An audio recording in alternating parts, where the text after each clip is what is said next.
Hello guys, Παναγιώτης Κατακούδης εδώ, μπαχαλοφραπέδες. Σας εύχομαι καλό καλοκαίρι. Κλείνω τη σειρά των βίντεο για τη σεζόν του καλοκαιριού.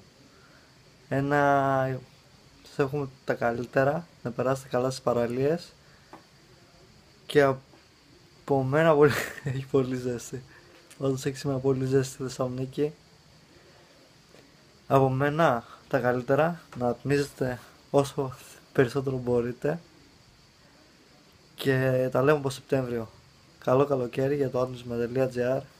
Για ακόμη μια φορά ευχαριστώ τη στήριξη που μου παρέχει και τα λέμε από 5 Σεπτεμβρίου που θα επανέλθω Δημήτριος, γιατί προσπαθώ όσο γίνεται να είναι καλύτερα τα βίντεο που παράγω και όχι από χαμηλής ποιότητας κάμερας.